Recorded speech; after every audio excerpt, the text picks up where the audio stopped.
Hello friends, मैं मनोज माथुर। हमने पिछले वीडियो में राज्यसभा के गठन के बारे में चर्चा की थी। आज हम राज्यसभा की शक्तियां और अधिकार के बारे में गहनतापूर्वक चर्चा करेंगे। जैसे मैंने आपको पिछले वीडियो में बताया था कि राज्यसभा संसद का द्वितीय और उच्च सदन है और लोकसभा संसद का प्रथम या निम्न सदन है। प्रथम लोकसभा और राज्यसभा ये क्या है? भारत की संसद कहलाती है। यानी संसद के दो सदन, लोकसभा और दूसरा राज्यसभा, ये क्या कहलाते हैं? लोकसभा और राज्यसभा, यानी भारत की संसद। तो ये किसके अंतर्गत आते हैं? व्यवस्थापिका के अंतर्गत आते हैं। व्यवस्थापिका में भारत का राष्ट्रपति और भारत की संसद को शामिल किया गया है क्योंकि ये कानून निर्माण का अधिकार रखती है। तो वो हम आज राज्यसभा की शक्तियां एवं अधिकार के बारे में विस्तृत रूप से चर्चा करेंगे। सबसे पहला पॉइंट लेते हैं हम विधायी शक्तियां। विधायी शक्तियां यानी कानून निर्माण की शक्तियां। और जैसे लोकसभा में हमने पढ़ा था, लोकसभा की शक्तियां और अधिकार में विधायी शक्तियों में, कि लोकसभा के साथ साथ राज्यसभा को भी, लोकसभा के साथ साथ राज्यसभा को भी कानून निर्माण की शक्ति प्राप्त है। यानी कहने का मतलब मेरा यह है कि कोई भी विधेयक जब तक कानून का रूप धारण नहीं कर सकता, जब तक उसे संसद के दोनों सदनों द्वारा पारित न किया गया, यानी लोकसभा के साथ साथ राज्यसभा भी अगर कोई विधेयक या विधि का कानून पास कर देती है तो वो संसद का कानून बनेगा। कब? राष्ट्रपति के हस्ताक्षर के बाद में। तो कहने का मतलब मेरा आपका यह है कि लोकसभा के साथ साथ राज्यसभा को भी विधि यानी कि कानून बनाने की शक्ति प्राप्त है। और विधि का कार्य तब तक पूर्ण नहीं किया जा सकता जब तक उसे राष्ट्रपति एवं दोनों सदनों द्वारा पारित न किया गया हो। हम इसके बाद में दूसरे नंबर का पॉइंट पढ़ते हैं, संविधान संशोधन की शक्ति। जैसे मैंने आपको बताया कि विधायी शक्तियों में, जैसे मैंने आपको बताया था कि लोकसभा के साथ साथ राज्यसभा को भी विधि यानी कानून बनाने का अधिकार है। और तब तक जब तक कोई विधि या कानून का निर्माण नहीं हो सकता जब तक दोनों सदनों द्वारा ये पारित नहीं किया गया और राष्ट्रपति उस पर हस्ताक्षर न कर दे। मतलब राष्ट्रपति का हस्ताक्षर और लोकसभा और राज्यसभा इन दोनों से प्रस्ताव पारित हो जाता है तो वही कानून का रूप धारण करता है। तो दूसरा पॉइंट ले रहे हैं अपन संविधान संशोधन की शक्ति। संविधान संशोधन के संबंध में राज्यसभा को लोकसभा के समान ही शक्तियां प्राप्त है। मतलब राज्यसभा को किसके समान शक्तियां प्राप्त है? लोकसभा के समान ही शक्तियां प्राप्त है। मतलब राज्यसभा को भी लोकसभा के समान ही शक्तियां प्राप्त है। किस संदर्भ में? संविधान संशोधन के संदर्भ में। और संविधान संशोधन का प्रस्ताव दोनों सदनों में से किसी एक सदन में भी असहमति होने पर वो संविधान संशोधन का विधेयक गिर जाएगा।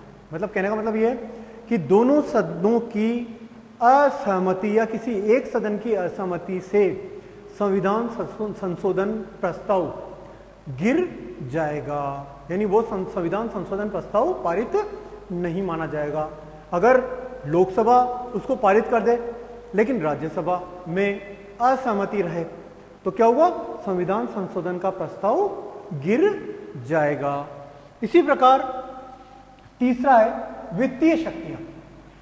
वित्तीय शक्तियों के बारे में मैं आपको बता दूं कि संविधान द्वारा राज्यसभा को लोकसभा की तुलना में वित्तीय निर्बल स्थिति प्रदान की गई है। वित्तीय शक्तियों के बारे में क्या है, राज्यसभा को लोकसभा की अपेक्षा निर्बल स्थिति प्रदान की गई है। मतलब वित्तीय शक्तियां, यानी मैं आपको बता दूं कि जैसे हमने लोकसभा के बारे में पढ़ा था कि कोई भी धन विधेयक लोकसभा में ही प्रस्तावित किया जा सकता है। पहले निर्बल स्थिति तो क्या हो गई, कोई भी धन विधेयक कहां पर प्रस्तावित किया जा सकता है, केवल लोकसभा में ही प्रस्तावित किया जा सकता है। और लोकसभा से पारित होने के पश्चात वो धन विधेयक राज्यसभा में भेजा जाता है, राज्यसभा में भेजा जाता है। और राज्यसभा उस धन विधेयक को अधिकतम 14 दिन तक अपने पास रख सकती है। और या तो वो प्रस्ताव में, उस धन विधेयक में कोई संशोधन प्रस्ताव भेज सकती है। केवल क्या कि राज्यसभा उस धन विधेयक में संशोधन प्रस्ताव भेज सकती है। और लोकसभा की इच्छा है कि वह राज्यसभा के उस संशोधन को माने या ना माने। मतलब कि कहने का मतलब मेरा क्या है कि वित्तीय शक्तियों के संदर्भ में राज्यसभा को लोकसभा की तुलना में निर्बल स्थिति प्रदान की गई है। कोई भी धन विधेयक लोकसभा में ही प्रस्तावित किया जा सकता है। धन विधेयक के संदर्भ में जैसे मैंने आपको पिछले वीडियो में बताया था कि धन विधेयक क्या होता है कि किसी कर को बढ़ाने, लगाने, घटाने या राजकोष से धन को निकालने या धन को जमा करने को क्या कहा जाता है, धन विधेयक कहा जाता है। तो धन विधेयक केवल लोकसभा में ही प्रस्तावित किया जा सकता है, राज्यसभा में नहीं। पहली बात, लोकसभा से पारित होने के पश्चात धन विधेयक राज्यसभा में भेजा जाता है और राज्यसभा प्राप्ति की तिथि से 14 दिन तक, मतलब अधिकतम 14 दिन तक वो उस धन विधेयक को रोक सकती है या राज्यसभा उसमें कुछ संशोधन का प्रस्ताव भी भेज सकती है। लेकिन लोकसभा की इच्छा है कि वो उस संशोधन, राज्यसभा द्वारा भेजे गए संशोधन को माने या न माने। ये क्या पढ़ा हमने, वित्तीय शक्तियों के बारे में। अब हम पढ़ेंगे कार्यपालिका संबंधी शक्तियां। कार्यपालिका संबंधी शक्तियों में जो मुख्य बातें आती है,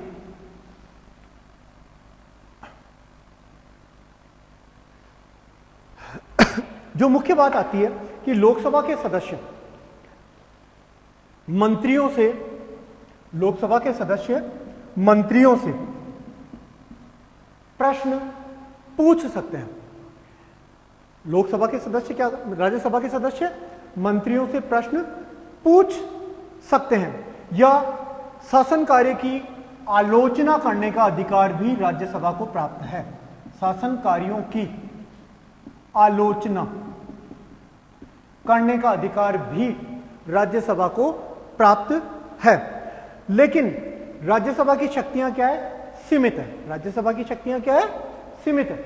और वह संसद की कार्यपालिका यानी मंत्रिमंडल को भंग नहीं कर सकती। यानी राज्यसभा मंत्रियों से प्रश्न, पूरक प्रश्न आदि पूछ सकते हैं। शासन कार्यों की आलोचना करने का अधिकार भी राज्यसभा के सदस्यों को प्राप्त है। लेकिन वह शासन की कार्यपालिका यानी संसद की कार्यपालिका यानी मंत्री परिषद को भंग करने का अधिकार राज्यसभा के सदस्यों को प्राप्त नहीं है। इसी संदर्भ में हम विस्तृत व्याख्या करते हैं। अब विविध शक्तियों के बारे में हम पढ़ते हैं। विविध शक्तियां, जैसे पहली बात जो आती है विविध शक्तियों में, राज्यसभा के सदस्य राज्यसभा के सदस्य लोकसभा सदस्यों के साथ राष्ट्रपति के चुनाव में भाग लेते हैं। राष्ट्रपति के चुनाव में भाग लेते हैं, पार्टिसिपेट करते हैं राष्ट्रपति के चुनाव में। दूसरा, राष्ट्रपति के निर्वाचित सदस्य लोकसभा के निर्वाचित सदस्यों के साथ मिलकर उपराष्ट्रपति का निर्वाचन में भी राज्यसभा के सदस्य भाग लेते हैं। यानी उपराष्ट्रपति के निर्वाचन, जैसे मैंने आपको बताया था कि भारत का उपराष्ट्रपति राज्यसभा का पदेन सभापति होता है और उसका कार्यकाल 5 वर्ष निर्धारित किया गया है। तो कहने का मतलब कि राष्ट्रपति के यह मान सकते हैं कि राज्यसभा के सदस्य उपराष्ट्रपति के निर्वाचन में भी भाग लेते हैं। यानी उपराष्ट्रपति के चुनाव का प्रस्ताव पहले राज्यसभा में होता है, फिर बाद में वो लोकसभा में भेजा जाता है। इसके अतिरिक्त राज्यसभा लोकसभा के सदस्यों के साथ मिलकर अनेक भारत के जो वरिष्ठ पद हैं, जैसे उच्चतम या उच्च न्यायालय के न्यायाधीश, महाधिवक्ता आदि पर महाभियोग जो लगाया जाता है, उसमें भी राज्यसभा के सदस्य भाग लेते हैं। मतलब मैंने 3 चीजें बताई है कि विविध शक्तियों में मैंने 3 बातें आपको बताई कि राज्यसभा के सदस्य लोकसभा के सदस्यों के साथ मिलकर राष्ट्रपति के चुनाव में भाग लेते हैं और राज्यसभा के सदस्य उपराष्ट्रपति का भी चुनाव करते हैं। इसके अतिरिक्त तीसरा, भारत के वरिष्ठतम पद जैसे उच्चतम या उच्च न्यायालय के न्यायाधीश, मुख्य न्यायाधीश पर महाभियोग की प्रक्रिया या महाधिवक्ता, राष्ट्रपति आदि पर महाभियोग की प्रक्रिया में राज्यसभा के सदस्य सक्रिय रूप से भाग लेते हैं। अब जो इसमें एक विशेष जो आया है, वो मुख्य बात आई है कि राज्यसभा को विशेष अधिकार भी प्राप्त है। राज्यसभा को क्या है? विशेष अधिकार भी राज्यसभा को प्राप्त है। जैसे पहला विशेष अधिकार है अनुच्छेद 249। अनुच्छेद 249 पहला मुख्य विशेष अधिकार कि अनुच्छेद 249 के अनुसार राज्यसभा उपस्थित एवं मतदान में भाग लेने वाले सदस्यों के 2/3 बहुमत से राज्य सूची के किसी विषय को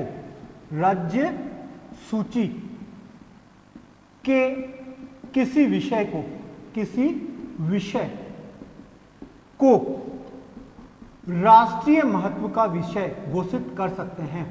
राष्ट्रीय महत्व का विषय घोषित कर सकते हैं। मतलब जैसे मैंने आपको बताया कि अनुच्छेद 249 के अनुसार राज्यसभा में उपस्थित एवं मतदान में भाग लेने वाले सदस्यों के 2/3 बहुमत से राज्य सूची के किसी विषय को राष्ट्रीय महत्व का घोषित कर सकते हैं। पहला चीज क्या आ गई कि राज्य सूची के किसी विषय को राष्ट्रीय महत्व का घोषित करना। वो किस अनुच्छेद के अनुसार? 249 अनुच्छेद 249 के अनुसार कि अनुच्छेद 249 के अनुसार राज्यसभा के उपस्थित एवं मतदान में भाग लेने वाले सदस्यों के 2/3 बहुमत से राज्य सूची के किसी विषय को राष्ट्रीय महत्व का घोषित कर सकती है। इसी प्रकार पहला तो अनुच्छेद 249, इसी प्रकार हम दूसरा लेते हैं कि अनुच्छेद 312। अनुच्छेद 312 के अनुसार राज्यसभा ही अपने 2/3 बहुमत से प्रस्ताव पारित कर नई अखिल भारतीय सेवाओं का निर्माण कर सकती है। नई अखिल भारतीय सेवाओं का निर्माण कर सकती है। अनुच्छेद 249 के अनुसार तो क्या होता है? राज्य सूची के किसी विषय को राष्ट्रीय महत्व का विषय घोषित करना। और अनुच्छेद 312 यानी राज्यसभा विशेष बहुमत द्वारा नई अखिल भारतीय सेवाओं की स्थापना कर सकती है। ये हमने क्या पढ़ा आज? राज्यसभा की शक्तियां एवं अधिकार के बारे में पढ़ा। जैसे मैं आपको विशेष रूप से बेसिकली बता दूं कि विधायी शक्तियां यानी लोकसभा के साथ साथ राज्यसभा को भी विधि बनाने का अधिकार प्राप्त है, यानी कानून बनाने का अधिकार प्राप्त है। और जैसे मैंने आपको बताया कि दोनों सदनों की सहमति से और राष्ट्रपति के हस्ताक्षर के बाद ही कोई भी कानून का निर्माण किया जा सकता है। यानी लोकसभा और राज्यसभा अकेली संसद कानून बनाने का अधिकार रखती है। किसके साथ मिलकर? राष्ट्रपति के साथ। दूसरा, संविधान संशोधन की शक्ति की संविधान संशोधन की शक्ति भी लोकसभा के समान ही राज्यसभा को भी प्राप्त है। संविधान संशोधन तभी पारित किया जा सकता है जब दोनों सदनों द्वारा सहमति प्राप्त हो। इसी प्रकार वित्तीय शक्तियों के संदर्भ में जैसे मैंने आपको बताया कि राज्यसभा को क्या किया गया है? निर्बल स्थिति प्रदान की गई है। मतलब लोकसभा की तुलना में राज्यसभा को निर्बल स्थिति प्रदान की गई है। यानी कोई भी धन विधेयक लोकसभा में ही प्रस्तावित किया जा सकता है और लोकसभा में पारित होने के पश्चात वो धन विधेयक अपनी तिथि से 14 दिन तक अधिकतम राज्यसभा रोक सकती है, या उस धन विधेयक में राज्यसभा कोई संशोधन करके लोकसभा को भेज दे। लेकिन लोकसभा की इच्छा है कि वह उस संशोधन प्रस्ताव को माने या न माने। इसी प्रकार कार्यपालिका संबंधी शक्तियां कि लोकसभा कार्यपालिका यानी मंत्रिमंडल, यह मान सकते हैं कि भारत की संघीय कार्यपालिका अर्थात मंत्रिमंडल संसद के निम्न सदन के प्रति जिम्मेदारी रखती है, यानी लोकसभा के प्रति जिम्मेदारी रखती है। और राज्यसभा के सदस्य मंत्रियों से प्रश्न, पूरक प्रश्न या शासन कार्यों की आलोचना कर सकते हैं, लेकिन मंत्रिमंडल को बर्खास्त करने का अधिकार राज्यसभा को प्राप्त नहीं है। इसी प्रकार विविध शक्तियां आपने पढ़ा था कि पहली बात, राज्यसभा के सदस्य लोकसभा के साथ मिलकर राष्ट्रपति के चुनाव में भाग लेते हैं, फिर उपराष्ट्रपति के चुनाव में भी राज्यसभा के सदस्य भाग लेते हैं।